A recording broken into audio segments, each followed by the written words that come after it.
এই পৃথিবীটা একটা ইতিহাস। আল্লাহ সুবহানাহু ওয়া তাআলা যখন থেকে আসমান জমিন সৃষ্টি করেছেন তখন থেকে রাত দিনের ব্যবস্থা করেছেন, এবং রাত আসছে দিন আসছে, এইভাবে পৃথিবীর এই চলমান গতি চলতেছে, কিয়ামত পর্যন্ত চলতে থাকবে। এর মধ্যে আল্লাহ সুবহানাহু ওয়া তাআলা অনেক মাখলুকাত সৃষ্টি করেছেন। এর মধ্যে একটা মাখলুক হচ্ছে মানুষ। তিনি মানুষ সৃষ্টি করেছেন। মানুষের কল্যাণে আরো অন্যান্য অনেক জিনিস তিনি সৃষ্টি করেছেন। এই মানুষ সৃষ্টির পর থেকে এই পর্যন্ত এবং কিয়ামত পর্যন্ত পুরোটাই হচ্ছে ইতিহাস। ইতিহাস হওয়ার কারণে, ইতিহাস কাকে বলে? যেটা স্মরণীয় হয় এবং যেটা মানুষ লিখে রাখে, কাগজে কলমে আসে, বইয়ের পাতায় স্থান পায়। তো মানুষ যে ইতিহাস, এর সবচেয়ে বড় প্রমাণ হচ্ছে আল্লাহর কোরআন। কেন? কিভাবে? যে আল্লাহ সুবহানাহু ওয়া তাআলা মানুষ সৃষ্টির সূচনা লগ্ন থেকে নিয়ে কোরআন নাজিল পর্যন্ত মানুষের মধ্যে উল্লেখযোগ্য যা কিছু হয়েছিল, আল্লাহ এই ইতিহাসগুলো তার কোরআনে বর্ণনা করেছেন। সুবহানাল্লাহ।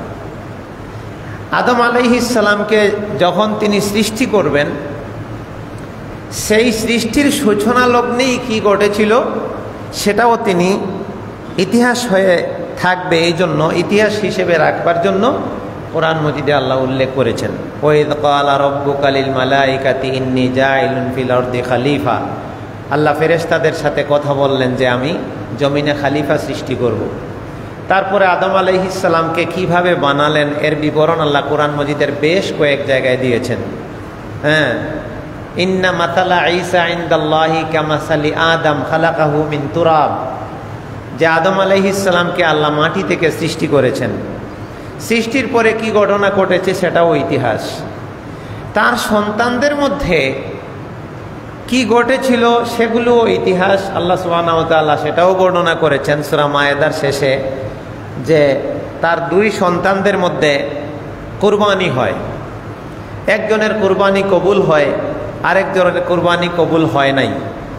দুইজনের মধ্যে অনেক বিতণ্ডা হয়, একজন আরেকজনকে হত্যা করে ফেলে। এই ছিল পৃথিবীতে প্রথম হত্যাকাণ্ড।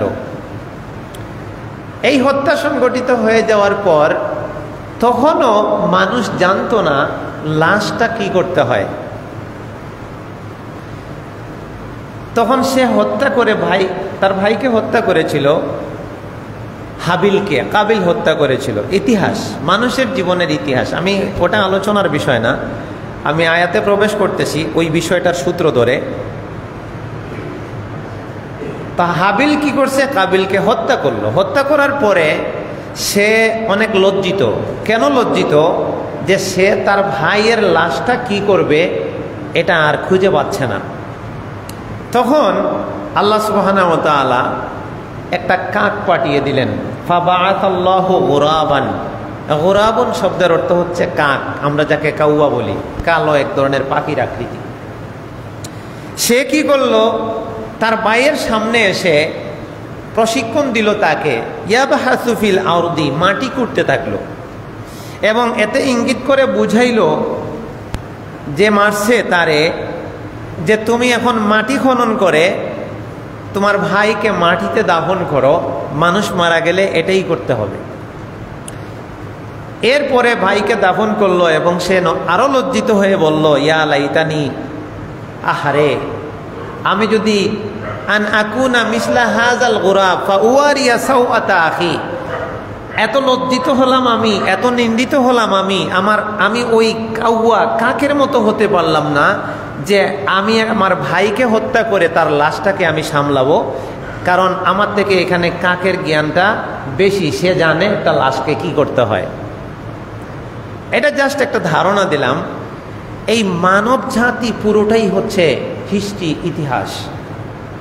এরপরে আল্লাহ সুবহানাহু ওয়া তাআলা মানুষের প্রজন্ম বাড়াতে থাকলেন। ওবাসসা মিনহুমা রিজালান কাসীরান ওয়া নিসা, সূরা নিসার প্রথম আয়াতে যে আদম আলাইহিসসালাম আর হাওয়া আলাইহিসসালাম সৃষ্টি করে তাদের মাধ্যমে আল্লাহ সুবহানাহু ওয়া তাআলা পৃথিবীময় ছড়িয়ে দিলেন অনেক নারী এবং অনেক পুরুষ। ছড়িয়ে দেওয়ার পরে মানুষের বিস্তৃতি বাড়তে থাকলো, মানুষ জীবনের জন্য অনেক কিছু আবিষ্কার করতে থাকলো, তাদের জীবনের উপকরণ ব্যবহার করতে থাকলো। আল্লাহ সুবহানাহু ওয়া তাআলার দেওয়া বিভিন্ন নিয়ামতকে বিভিন্নভাবে পরিবর্তন করে, সংযোজন করে, ব্যবহারের উপযোগী বানিয়ে মানব সভ্যতা তৈরি হলো এবং মানুষ এইভাবে আস্তে আস্তে সামনে এগোচ্ছে আর তাদের জীবন উপকরণের জন্য অনেক কিছু তারা আবিষ্কার করছে। এইভাবে চলছে এবং চলমান আছে, সামনে কিয়ামত পর্যন্ত চলতে থাকবে। মানুষের প্রয়োজনীয় কাজগুলো আরো সহজ করবার জন্য, আরো দ্রুত করবার জন্য মানুষের চেষ্টা একবারে শুরু থেকে এখনো চলছে, কিয়ামত পর্যন্ত চলবে। এক সময় মানুষ খবরান্তর পৌঁছানোর জন্য চিঠিপত্র ব্যবহার করত, এখন আর ওটার প্রয়োজনীয়তা নাই, মানুষ মোবাইল ব্যবহার করে। সামনে হয়তো আরও দ্রুত কিছু আসবে। এক সময় মানুষ যাওয়ার জন্য প্রাণী ব্যবহার করত, এক জায়গা থেকে আরেক জায়গায় যাওয়ার জন্য। ওয়া তাহমিলু আসকালাহুম, আল্লাহ বলছেন তোমরা এক জায়গা থেকে আরেক জায়গায় মাল সামান নেওয়ার জন্য তোমরা এই গাধা, পশু এগুলা ব্যবহার করতে। এরপরে মানুষ এগুলাকে ওভারকাম করে আরও অনেক জিনিস আবিষ্কার করেছে, গাড়ি আবিষ্কার করেছে, বিমান আবিষ্কার করেছে, এইভাবে চলছে। এতগুলা কথা টানার একটা মূল কথা আছে, যেটা বলবার জন্য এতগুলা কথা বললাম, সেটা এখন বলছি। সেটা হলো যে মানুষ এত পরিশ্রম করেছে, এত যুগ যুগ ধরে মানুষ তার জ্ঞানকে খাটিয়েছে, প্রয়োগ করেছে, কিসের স্বার্থে, কি জন্য? মানুষের ভিতরে একটা জিনিস পাওয়ার জন্য একটা নেশা আছে এবং এটা সবার আছে। আমার আছে, আপনার আছে, নারীর আছে, পুরুষের আছে। এমনকি এটা কোনো জাতি ধর্মের মধ্যে সীমাবদ্ধ না, এটা হিন্দুর আছে, বৌদ্ধর আছে, খ্রিস্টানের আছে, মুসলমানের আছে। সবাই এই জিনিসটা চায়, তার ব্যক্তিগত হোক এবং সামাজিকভাবে হোক, একটা জিনিস মানুষ চায়। সেটা কি? সেটা হচ্ছে ইজ্জত। বাংলায় তার অর্থ হয় সম্মান। আমরা এই ইজ্জত শব্দটা বাংলায়ও ব্যবহার করি। কোনো মানুষকে তাকে অপমান করলে মানুষ কষ্ট পায় এবং সে বলে, আহা, তুমি আমাকে কিভাবে এত অপমান করলা, কিভাবে এত লজ্জিত করলা। একটা মজার বিষয় হচ্ছে, একটা মানুষকে কেউ মারলো, কেউ তারে খাবার থেকে বঞ্চিত করলো, কেউ তাকে তার অধিকার থেকে বঞ্চিত করলো, এগুলোর থেকেও বেশি কঠিন হয় একটা মানুষকে যখন অপমান করা হয়, তাকে লজ্জিত করা হয়। এই জিনিসটা এত মারাত্মক আকার ধারণ করবে দুনিয়ার পরে হাসরের মাঠেও। কাফির, মুশরিক, বেঈমান, ফাসিক, ফুজ্জার যারা আছে সবাইকে আল্লাহ উঠাবেন এবং সবাই অপরাধের লাগাম নিয়ে, অপরাধের পতাকা নিয়ে হাসরের মাঠে উঠতে থাকবে। তখন মানুষ খুব লজ্জিত হবে। ইউরাফুল মুজরিমিনা বিসিমাহুম, সূরা আর রহমান আমরা পড়েছি, আপনারাও জানেন যে মানুষ তার পাপের চিহ্ন নিয়ে আল্লাহর সামনে হাজির হবে। এখন মানুষ যদি এককভাবে তার অপরাধী হওয়ার কারণে শাস্তি দিয়ে দেওয়া হয়, তাহলে সে সেটা এক ধরনের, এটা মেনে নিল।